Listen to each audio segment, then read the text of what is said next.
right, welcome to this fortnightly's episode of our Go Full Spectrum Development Open Teaching Group. It's probably important to let you guys know that, or actually, show of hands, who here has already been to one of these classes or jump to the chat panel? Okay, massive. First time for anyone? First Yeah, time hands for up, anyone? first timers. Beauty. Okay, fantastic. So, uh, this is the first time we give you a bit of a bigger view or a bigger picture. Full spectrum development, the last two classes that we've ran here we dove pretty deep into the transpersonal realms of human conditioning and flourishing, otherwise known as the spiritual realm. And today we're flipping that on its head and actually diving into cultural detoxing. Really looking forward to diving into today's call. As always, I'm going to hand over to Nat shortly. I will be looking after the chat panel, so keep your questions coming through. Whilst we do have a topic of discovery today, for those of you that have been here before, we'll always prefer to choose to go where the session naturally goes. Is that cool? Is that all right with everyone? Yeah, fantastic. Okay, cool. Now, before we start, we don't normally ask you guys to do much, but just grab a pen or even pretend to, because you can remember, and write this down. Saturday, 8 This a.m. Saturday. This Saturday. Saturday, 8 a.m. Goy Full Spectrum Development, open day. 30-minute Zoom call, invitation to you guys. We'll paint the picture, the big picture for what's actually going on behind the scenes, and what it is that we'll be continuing to deliver you through a four-quadrant framework. So if anybody's really digging these classes and kind of likes to, what is this? Why is this really resonating with me, or why am I finding this so beneficial? We're gonna take you behind the scenes, so to speak. So Saturday, 8 a.m. If you can make it, please Why do we have come 40 along. people on a call from vastly different backgrounds and occupations and interests? How does that even happen? We'll show you why. It's strange. Oh, that's brilliant. See, so do I hate people with kids? I got three myself under the age of 4. Yes. Carly. Hello. Okay.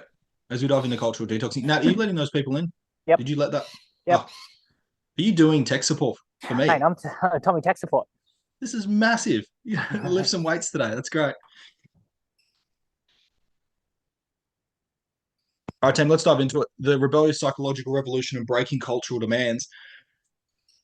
There's a number of subtopics we're going to dive into. But Nat, I just want to hand over to you Yep. to kind of hit the ground running with that. And if I feel that we're off track or there's something that we are missing, I will bring us back into line. But Please again, do. we'd rather go where we want to go today. Nat, tell us, like, when you're writing this class that you Yep. put together about a week ago, Yep. and you come up with the title, The Rebellious Psychological Revolution and Breaking Cultural Demands. Yes. What the fuck are you talking about? well. Let's start like this. You guys, we all live in an amorphous boundary. We all live in a boundary called the culture, and I want to do my best to explain it and then move beyond it. So before I get into that, and if you're first timers to this class, please listen. We ask of you that you do not share this content anywhere. Please don't try and grab it and replicate it. Don't even share it with your friends. And I know it sounds, as I said, a little bit fight clubby, but there's a reason why. The way Tommy and I come up with this content is not, we don't sit down there with a whiteboard and plan it. It's a process that happens between us. So we really ask that you don't take this and you just take this for yourself. Take this home in your own heart, in your own private space, and do what you will with it.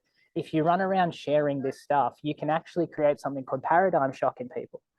And you can actually shock people. You can give them too much depth too fast, and it's too overwhelming, and it's not good. It's not listening to the person you're in front of.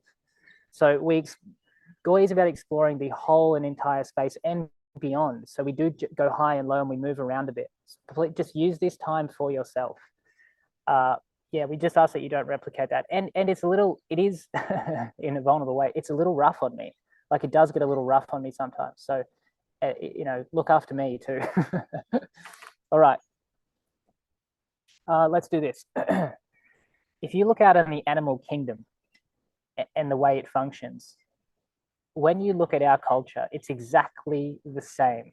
The human ego is the animal culture. It's at the same level of operation. We just dress it up with a little bit more morality, some clothes and some buildings and some infrastructure. But it's exactly the same. Why, if you walk down the street at 7:30 at night, any street, what you will see is boxes with people in it looking at a screen. True? So that shows us our shared cultural patterns and shared cultural habits of life is get up, work, go home, get in the box and watch the screen. That's fine. There's nothing wrong or bad with that. It's just interesting, right? That how can we have millions of individuals repeating the same habitual pattern over and over and over? Well, they're cultural values. We have an implicit cultural context in which we all live and work. And it has to be looked at really, really clearly and directly. So the values of that culture are the following: competitiveness, accumulation, security, intellect, science, security, intellect, science. That's progress. These values of the human ego represented as the animal kingdom dressed up, we're not too far down the road, this amorphous bubble that dictate your life whether you like it or not is how do I profit from it? How do I get mine? How do I keep myself safe? How do I accumulate? How do I move forward? Because you'll notice so many of your entire conversations and context and way every day you have to make a theory about life and then go live it out. If you are not acutely aware of these amorphous values creating a culture that you live in, life sucks. Because in that context, what it does to the individual is the following. You then have to treat yourself. You have to see yourself and treat yourself like an individual that carries the weight of the world on their shoulder of crazy responsibility, crazy amounts of responsibility. Just our cultural environment creates guilt, anxiety, and huge self-esteem problems, like existential guilt, existential anxiety, because you're living in a bubble. And it's called the scientific preeminent culture. What that means is that for whatever reason, our culture we believe that we have scientific preeminence. We believe we're not a culture. We believe we're living truth. That's the scary thing about the Western developed values. We don't believe we're stuck in a bubble of our own vision. We believe we're living truth. We can't be living truth when at 7:30 at night you walk down the street and every single person is in a box looking at a screen. That ain't living truth. That's a culture. True? How many of your private thoughts, how many of your conversations have a background feeling of where's the outcome? How does it move me forward? Do I feel safe? Do I feel protected? And when you're walking down the street, when you're dominated by this culture, when you look at someone, you've only got really three options. Are they a threat or could I take them? Are they a threat or could I take them? Would he or she sleep with me or would I sleep with them? Yes or no? And how could I get something from that person or how are they going to take something from me? That is our implicit background feeling all the time.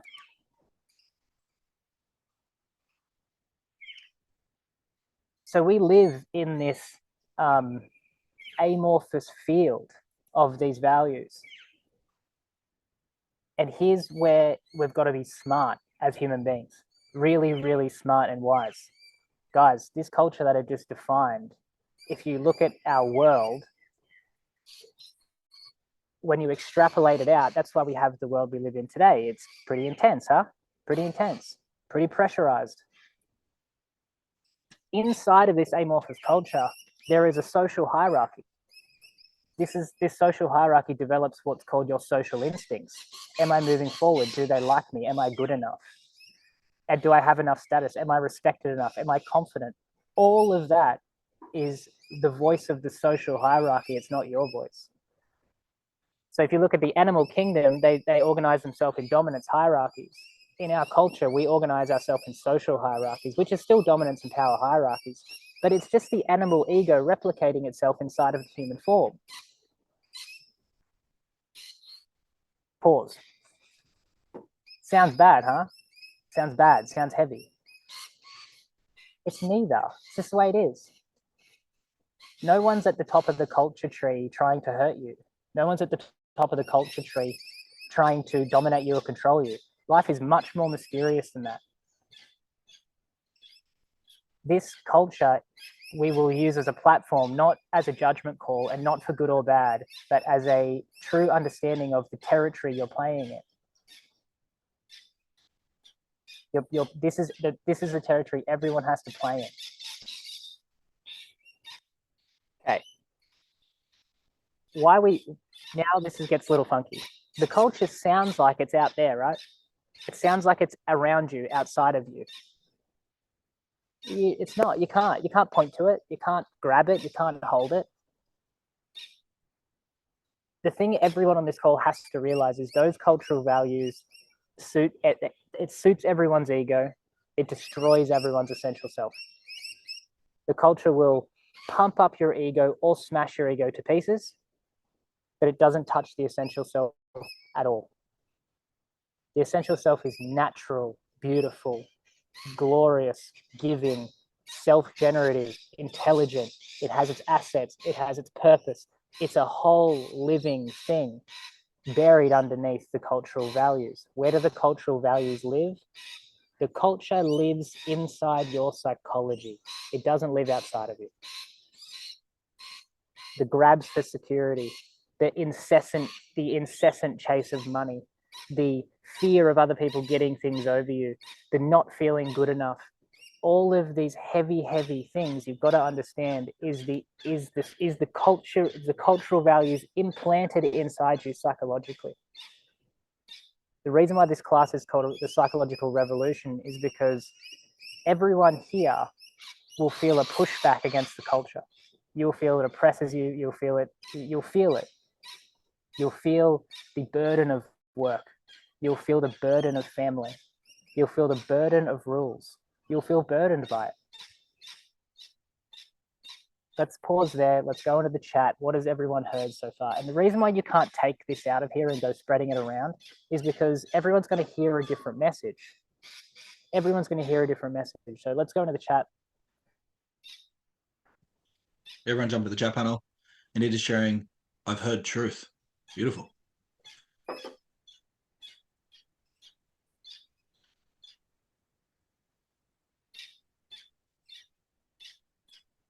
Jump into the chat panel. What are you noticing? What are you hearing? Lauren sharing, this is so where I've been at. Beautiful.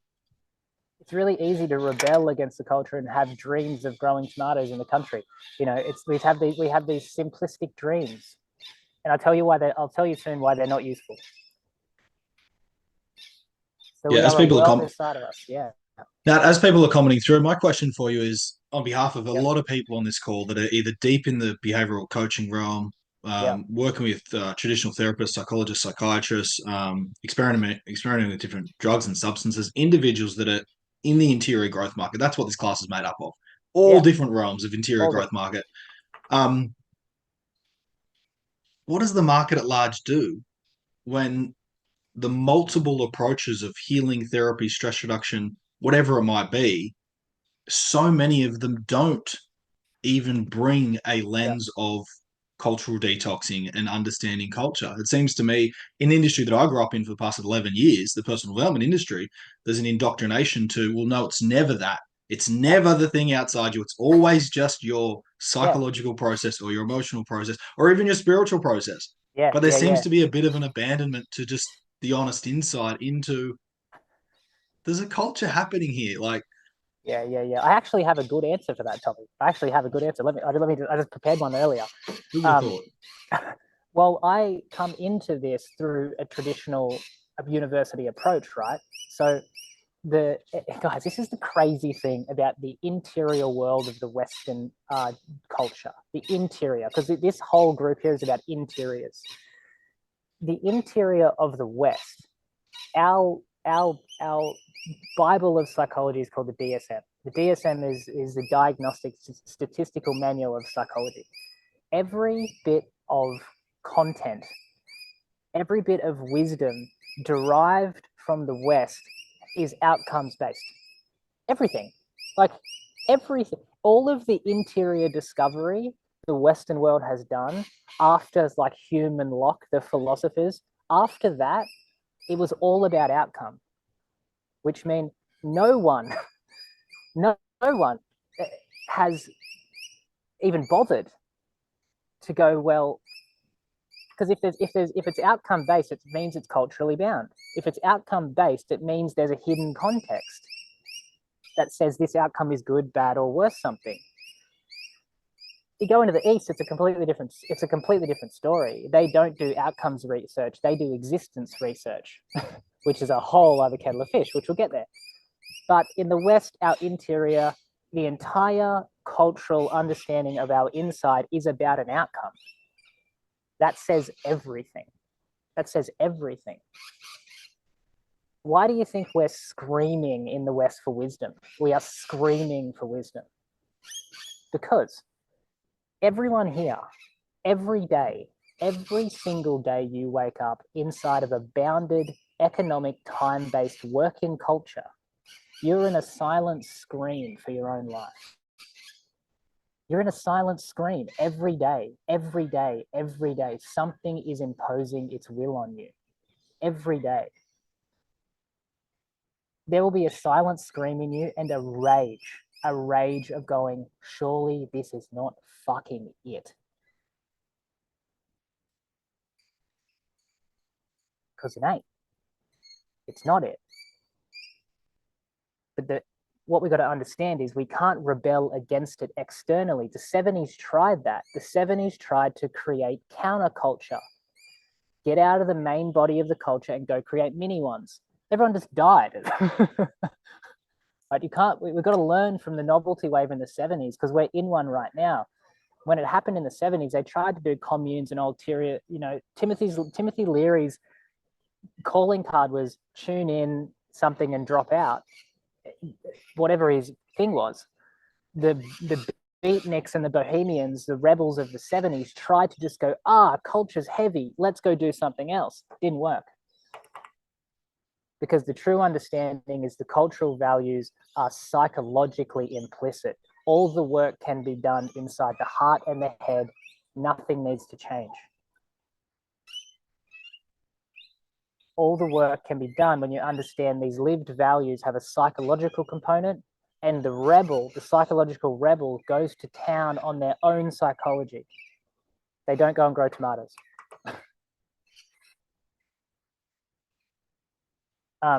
Now, this... Hang on. Yeah, right, sorry, go. Back up. Speak to that a little bit more.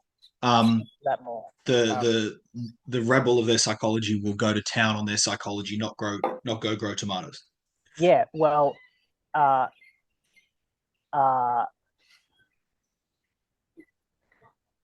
when you can feel how much being competitive actually hurts you, when you can feel how much the incessant race for more actually hurts you, there's a pain to it. And the human being loves to just get away from that pain. If I could only grow tomatoes. But here's what happens. I'll go in reverse. Guys, we have had an explosion of like van life, caravanning, tiny homes, right? That is a rejection, a physical rejection of the culture. And people, there are some psychologists who will love that. There are some psychologists who will get out and have a simple life and they'll be content. Everyone here, as I'm looking, who I know, there's no way you're going to be satisfied with a simple life. If you did the grow tomatoes thing, you'll be satisfied for 6 months tops, and then your skin will crawl because your potential is being repressed. We're individuals for a reason. We have a human ego for a reason. Every single person here has a potential that must be expressed. The only way a potential can be expressed is inside the heat of the day-to-day. I'll give you an example. I had some friends who, in COVID, they had a bit of money, they sold a business for, they crushed it, right? Just timing, everything was great. Hubby, wife, pregnant wife. They dropped 200 grand on a caravan setup. The big ram, the caravan, the whole deal, right? They put their life on wheels and they went, we're out of here. And they had the money to support themselves. Let me tell you what happens when you don't understand cultural values.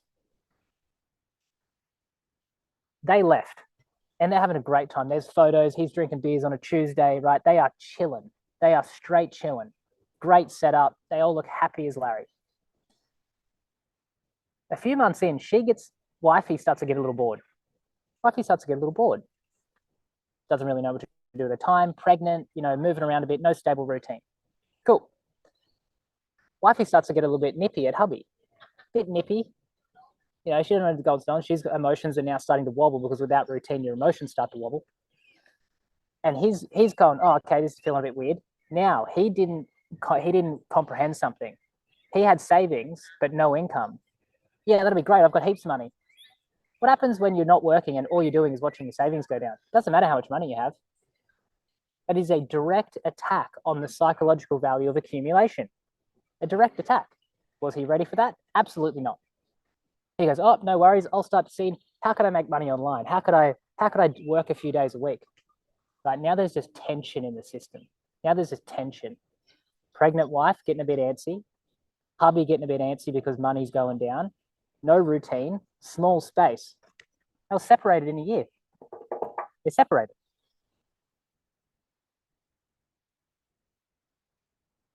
Right?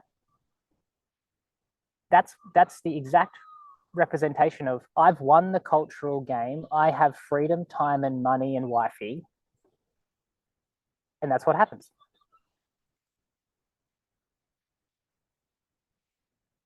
Because the cultural values live implicitly in the psychology.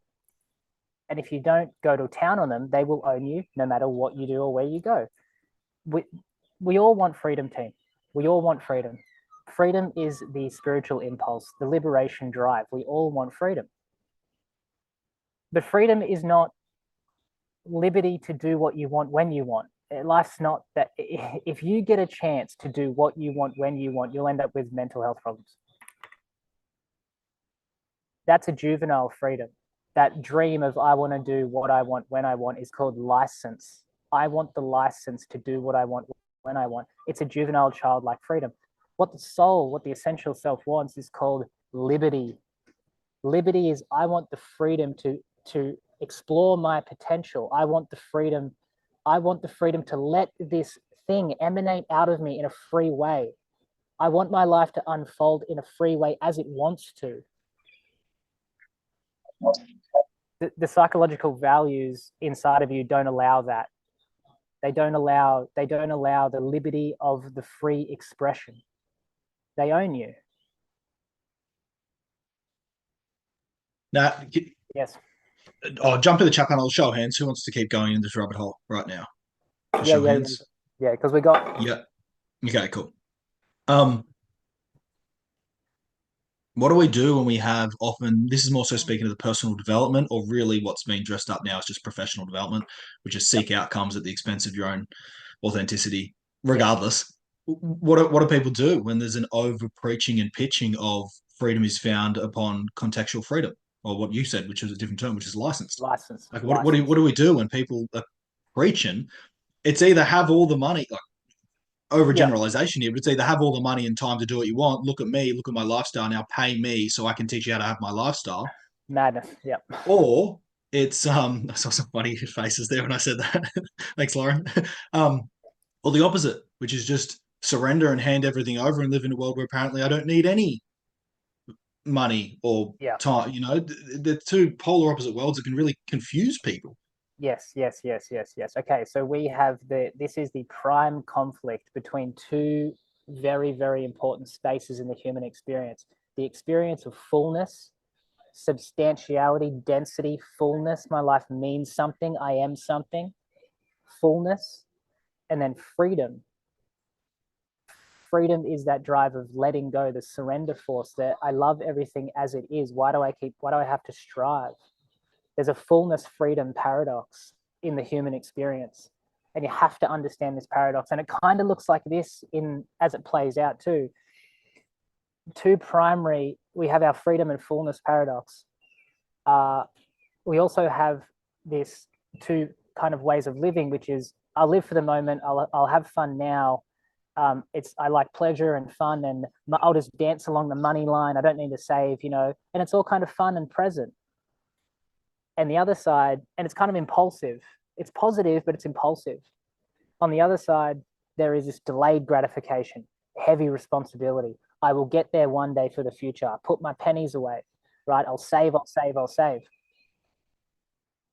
Those two ways, pleasure now, hedonism, walk the line, dance along the line, impulsivity, happiness, kind of, emotional instability, structure, future, planning, delayed gratification. Both of those are ego drives.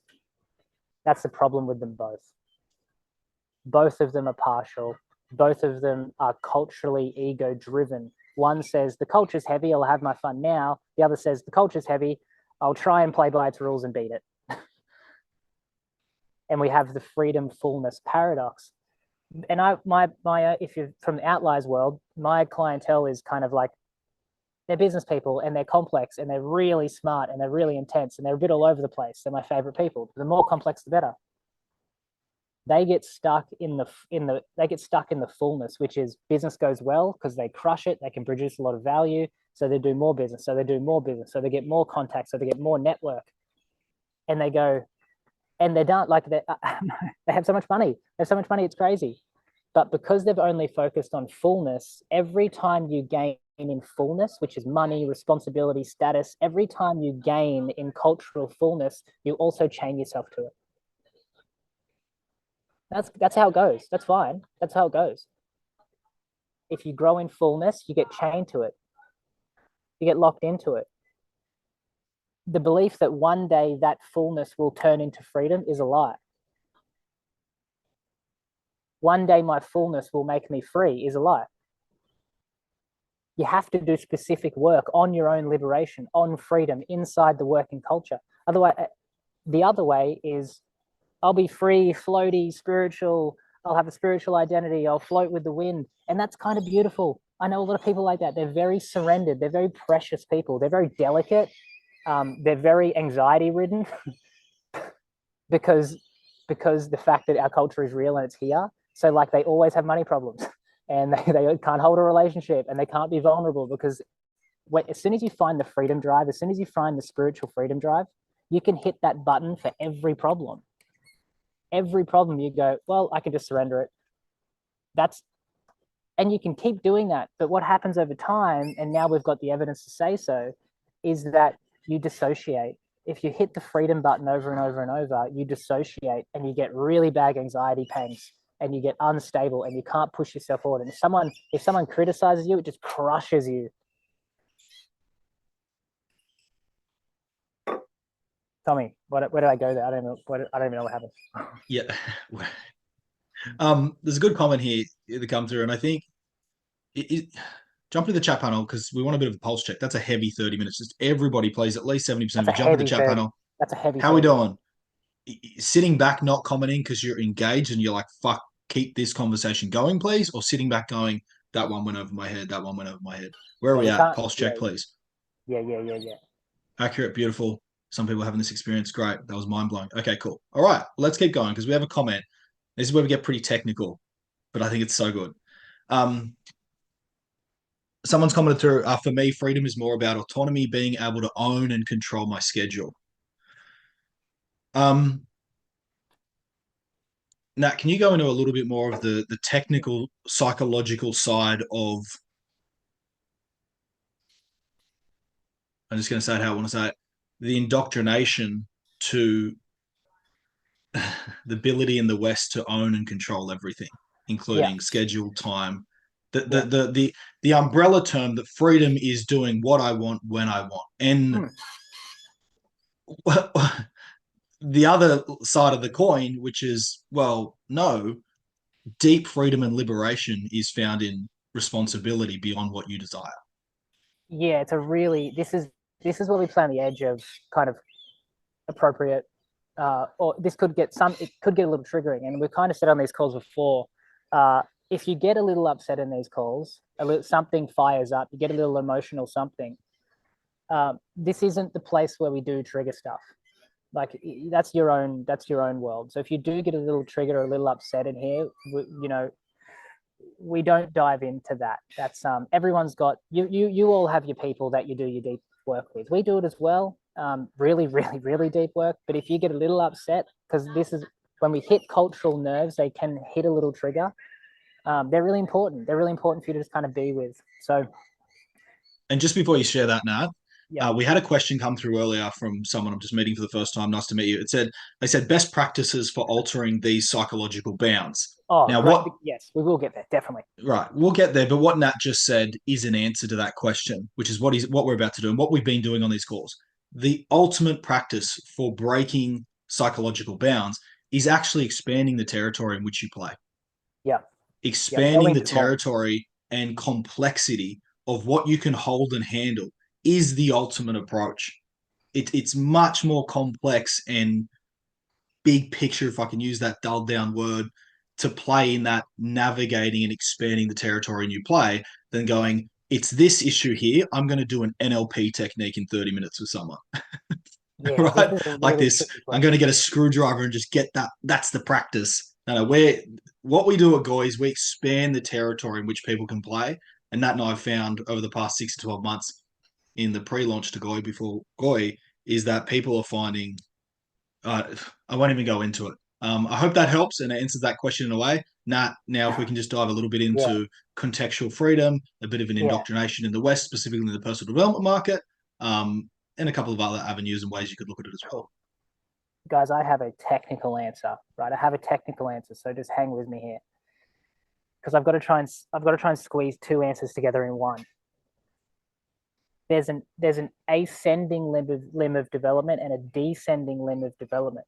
The ascending limb of development is because you have a human ego and you're inside of a culture that demands of you. You have to climb the ascending limb, which means you got to take responsibility. You got to show up when you don't want to show up. You've got to do hard shit. You've got to cop it from shit bosses. You've got to be in the business realm and get hit down a million times and climb yourself back up. You've got to ascend to develop a selfhood. So if you're on the ascending limb, you are looking for a sense of self. You're looking for a sense of, fuck yeah, this is who I am. This is who I am. This is what I do. If you on that, and look, the ascending limb is it's heavy going. It's confrontational. It's getting yourself out there. It's it's negotiating and winning. It's arguing and winning. Right? There's an ascending limb of development. You have to come out of the childlike. The ascending limb of development is about getting out of the child, pluripotent, potential, non-committal, I'll do what I want when I want, fuck you. It's about forging yourself into something useful, into something special, into something real. So you don't get your liberty on the ascending limb of development, right? Some people have turned the corner. The descending limb of development is I've had my dose of someoneness. I've had my dose of specialness. I've had my dose of achievement. I've had my dose of being something important. I've had my dose of being loved, valued, validated, and adored. I've had my dose. What else is there? That person gets the luxury of starting the descending limb, which is surrendering, allowing. Surrendering, allowing, opening, adjusting life to suit you. But if you try and do that too early, you'll create inner chaos. You will muddy your own waters. You'll lose your North Star. So there is an ascending limb, a development of selfhood, a taking responsibility even when you don't want to, doing things that you don't like. And you reach a natural point where you go, yeah, I'm good. So all of the pseudo celebrity influencer stuff, they're trying to bypass the ascending limb and just kind of throw themselves to the top because they don't do anything hard. I want an easy life so I can be someone special. Yeah, they get cooked. Now, the descending limb is where you have earned the right because you've bumped your authenticity up against the culture enough and went, no, no, no, no, no, this is who I am. I don't agree with your work policies. I don't agree with that. I don't agree with that. I've negotiated that. I know I'm valuable there. When you've bumped your authenticity up against the culture enough, and the culture knows how to use you because you can make a lot of sales, because you can do this, because you're capable. Once you become capable, you start the descending limb. And the descending limb is that where's the liberty of myself to fully unfold, the liberty of myself to fully express what this heart and soul wants to do. You can't do that too early, guys. And there's a technical reason. The reason why you can't do the full expression and full liberty too early is because this ascending limb creates the integrity in you to allow the surrender, to allow the flourishing. Flourishing and transcendence and full-blown expression requires such a solid base. And I know there's people here that have tried to do the full flourishing too early. Clint, I'm not sorry, bro. Does that make I've always spoken about them separately. How do they go together? Jump to the chat panel, everyone. How we doing? Anyone love that? As you can tell, Nat and I are nerds for this shit. We're geeks. We love geeking out. And we trust you guys are the geeks. That's why you're here. Yeah, beautiful. There are some people here that have done the ascending limb. Brett, I'm looking straight at you, you weasel. You've done the ascending limb, and now I know for a fact Brett is resisting the surrender force. Because it's hard and it's weird and it sucks.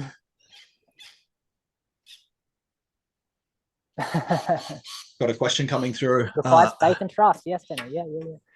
Hamish is asking, does that mean we respect both ends of the process simultaneously with integrity and authenticity? Yeah. If that guides you, sure. If that organizes you, sure. Absolutely.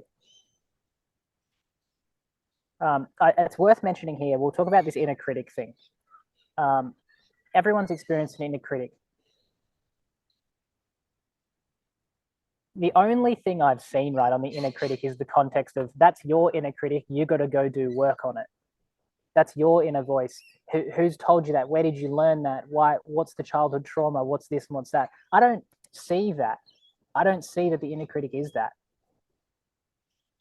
The inner critic, to me, experientially, and working with clients, like, guys, this is for the last 7 years. I wake up every day and sit with people one-on-one for hours a day in the most intricate spaces. And mental.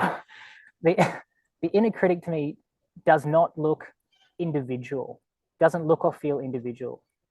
The inner critic inside everyone is a collection of the cultural values criticizing and judging you. It's a collectivity in everyone. The inner critic is not you. It's the voice of the culture. Nat, what's the difference between an individual and let's call it a healing journey, who is attempting and even being guided to unhook from their inner critic through self? This is my shit, as opposed to an unhooking from the cultural values of criticism. I'll tell you what happens. If you try and unhook from the inner critic and do work on it, so to speak, you just dissociate yourself. You just dissociate yourself because you're treating it in the wrong context. You're treating it as my inner critic. I have to. The only way where you can live a life with zero inner critic, because it's a complete possibility. It just is, because it's a cultural voice. This is why I've recognized this. You can live with no inner critic, zero, and it doesn't show up because it's not your voice. It's the voice of the culture. So when you detox from cultural values, you actually take huge bites out of the inner critic.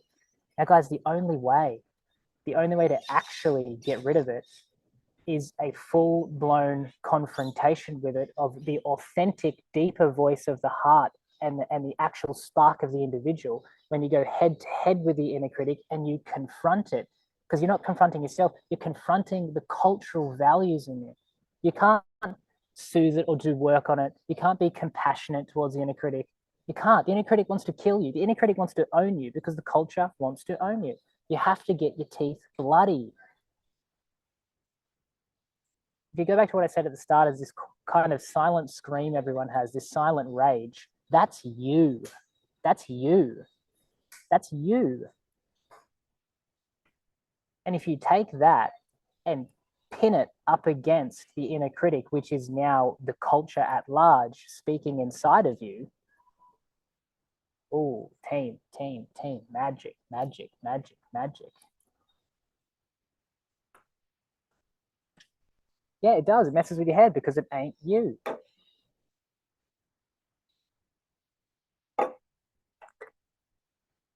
Do you have the courage and the wherewithal and the steadfastness and just the straight up balls to be like, nah, fuck that. Fuck that voice. That ain't me.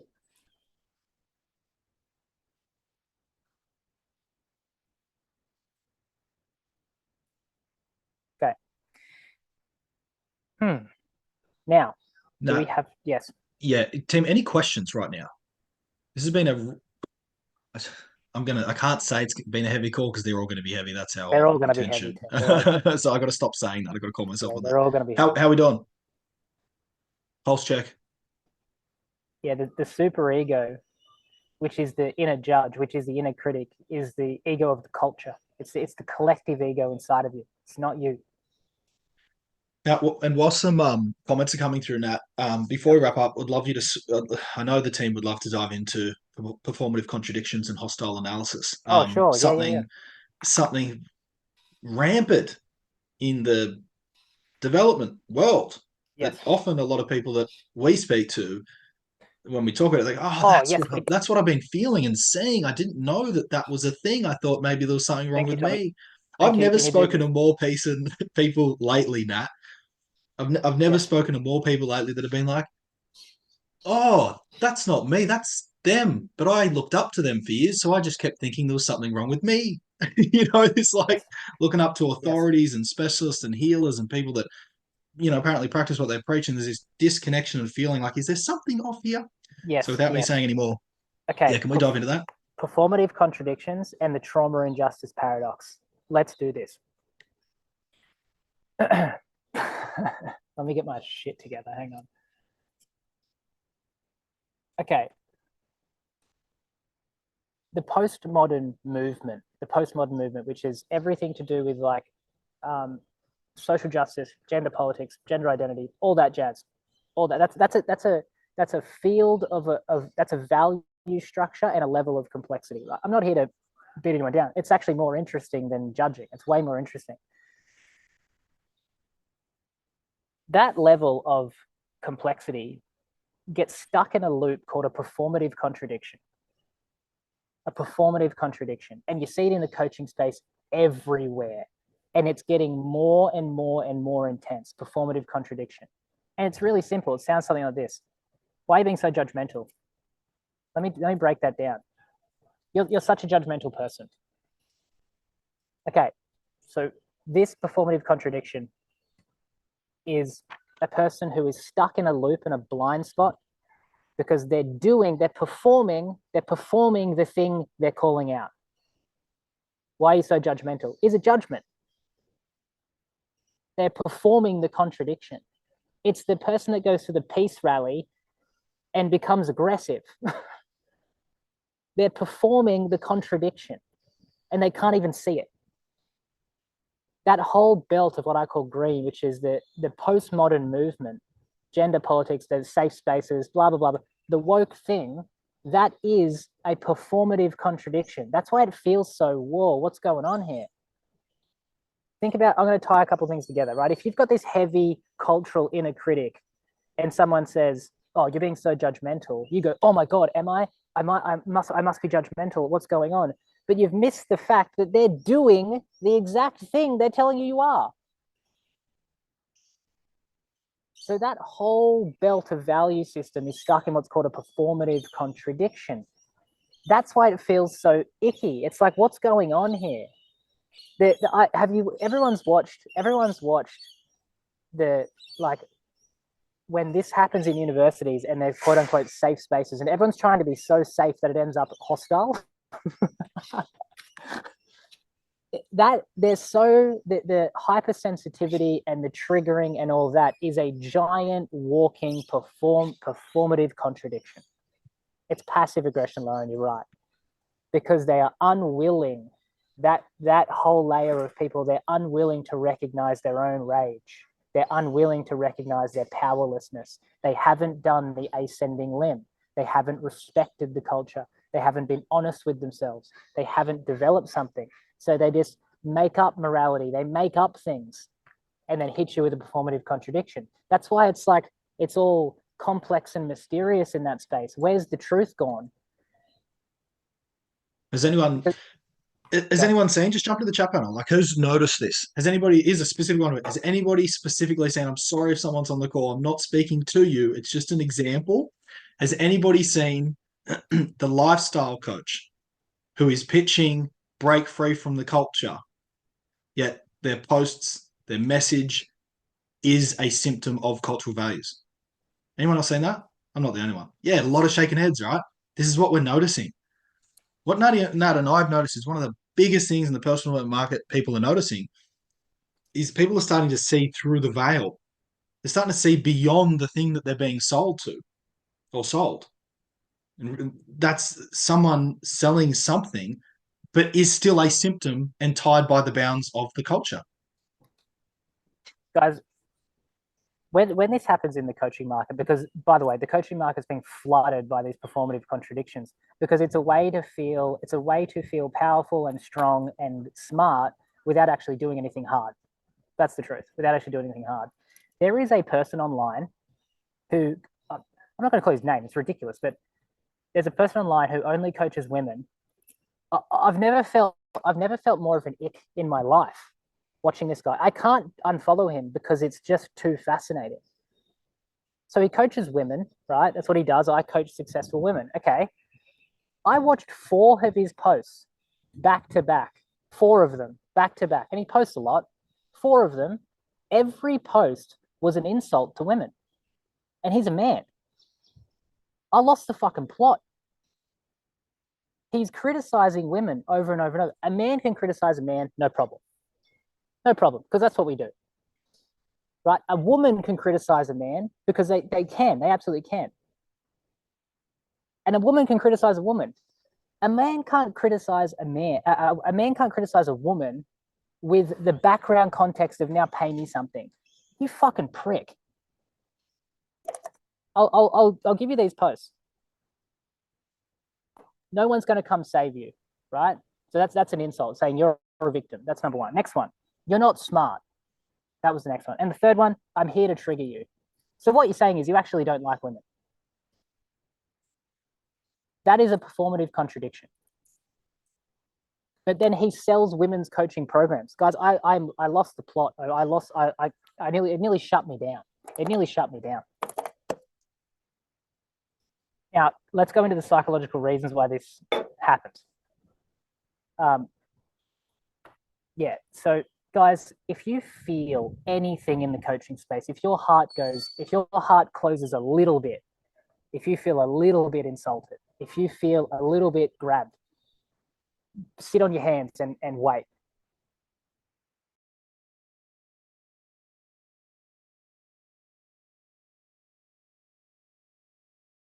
Everyone jump to the chat panel. How are we doing? By the way, I want it noted.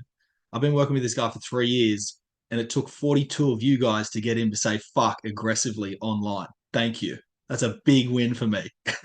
Yeah, because I'm the swearer. I'm the swearer, and Nat never swears. Thank you so much. Jump into the chat panel. Let me know how we're doing. Too much? We lost 2 people then. So that's great. We're always looking for I'm always taking note of when we lost someone. Jump into the chat panel. We lost Nat.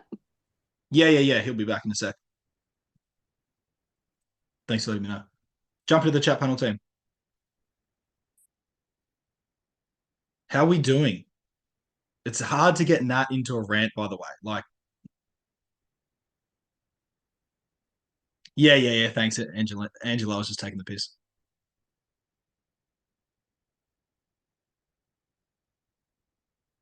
So you're sharing, I've been doing so much of that hand sitting, noticing, and just wanting to figure out what's next. Beautiful. Good to know where you're at. Isabel's loving it. Great. Nat exploded. Yeah, he actually did check out for the first time ever. He's like, I can't fucking do this. Oh, God. He's coming back. When he comes back, tell him that we just had the best 2 minutes out of the 50-minute call when he left, please. Yeah, you're welcome, Julia. Yeah, thanks for your comment. That's awesome. Hamish is sharing. Nice to meet you, Hamish, by the way, mate. I love your engagement. Your two questions that I saw are just effing awesome, mate. Looking forward to meeting you more. Hamish is sharing a consistent trend over the years I've known Nat is just what I needed, came through as I dipped back into the community. Yeah, beautiful. Thanks, Hamish. That's awesome. And Lauren Shing, I'm so glad other people know. Yeah, great. Nat, just heaps of comments suggesting that this topic that was good. Right up people's alleys. And we bookmarked it after 3 years. We got you to aggressively use the F word, which is a huge win for TC. Yes, yeah. Sorry, guys. I forgot. My language is normally good. Yeah, loving all the comments coming through. Yeah, awesome. Awesome, team. I love it. Hey, we're getting pretty close to 9, so please, just a little plug here. Honestly, 8 a.m. Saturday, come along. Yeah, if Saturday, not to see what's going on behind the scenes, just to come and support Nat and I. We're humble like that. We're like, we need your support. We can't do what we do without you guys. You guys make this community what it is. Tommy, can I go through the trauma and justice paradox? In 3.5 minutes, you can, my friend. Okay, great. Keep it to 3.5 minutes. What's the comment? I will. That actually comes from everyone, guys, because of the cultural way because of the culture that we're in. It feels unfair. Like that's the feeling. This is unfair. That's an injustice. It feels like there's an injustice. So what happens is when you're feeling an injustice, it's so easy to project that injustice and see all the things that are wrong. That's the injustice and projection. I feel an injustice inside me. Of course you do. We all do. When you project that, you see how many injustices. Like how can people still be starving? How can people be so hurt all the time? Here's the trauma and injustice paradox. If you go and fight the injustice out there, the injustice is a production of your own trauma. It always is. So you never get to look at your trauma. So you just stay traumatized and you just constantly keep seeing injustice over and over and over. But if you look at your own feelings, if you look at your own loss and your own sadness and your own stuff, then you can't go fight the injustice. It's a very annoying little conundrum. It's the only way to get through the performative contradiction blind spot. The only way to get through it is to recognize that you're stuck between, fuck, there's an injustice here, and I'm also hurt. If I look at my own hurt, I have to leave the injustice. But if I go and fight the injustice, I never look at my own stuff. That's the trauma and justice crash.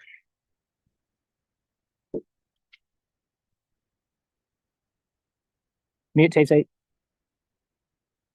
Talking to myself again. Tim, I just dropped in. We've got 2 more minutes. I've just dropped in the link to the registration and just more details to the Goy Open Day.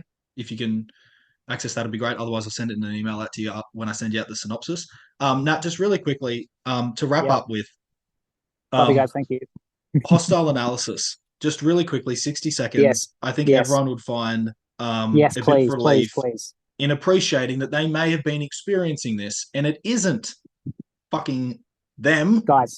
Yep. Because everyone on here is so advanced 3 to 5 years into the journey, and that's why Nat and I can say these things like, it's not you. Okay. Hostile analysis. The coaching space has gone mental. It will continue to go mental. There's going to be coaches and healers and stuff everywhere, right? Your inner subjective space, your inner feelings is fucking yours. Don't let anyone coach you, press you, get into your inner space without your permission. If you feel someone is analyzing you without your permission, you have permission to tell them to fuck off. All right? So if you feel that anyone's analyzing you and you haven't set up a coaching context, you haven't given them permission, if they have pushed past your emotional boundaries and analyzed you and then called you out, tell them to fuck off. Like, that's hostile analysis, and it's bullshit. It's absolute bullshit. And your heart will know. Your heart will go, no, that you've just violated me. There's something in me that feels violated. and pressurized, feel it and trust that. That's called hostile analysis. There's a hostility to it. It means their intentions aren't fully good. It means their intentions aren't pure.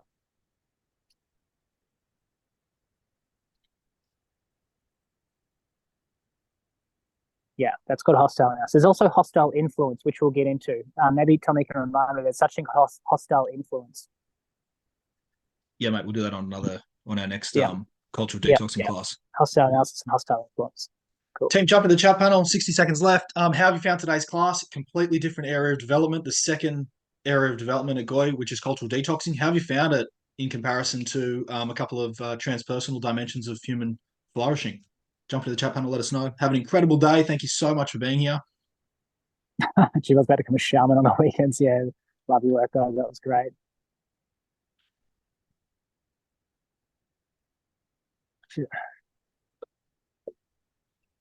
You're welcome. Loving all the comments coming through. Again, they're not. It's not a feel-good question. It's feedback for Nat and I to know what classes you're enjoying, and we're going to deliver what you guys are up for, team. Yeah. You guide the way, you guys. Yeah, well said, Hamish. Brilliant quality to start the day. You're very welcome. Thank you. Yeah, let's get saucy. Awesome, team. As I promised, I'll Heavy send out a fuel. synopsis. I'll send out Heavy a fuel. synopsis in the next 24 hours, and I'll send you out the link to the GOI Open Day registration. If you can't make 8 a.m. but want to know what's happening behind the scenes and where to from these calls, just register anyway, please, because I will send out a recording if that's cool. We're only going to record the open day. These classes are never going to be recorded. Only the written synopsis you'll get. Yeah. You're welcome. Can't see any questions coming through. Thanks, Nat. Thanks, everyone. I absolutely love rocking out with you this morning. Have an incredible day. And we'll see you in 2 weeks, if not Saturday.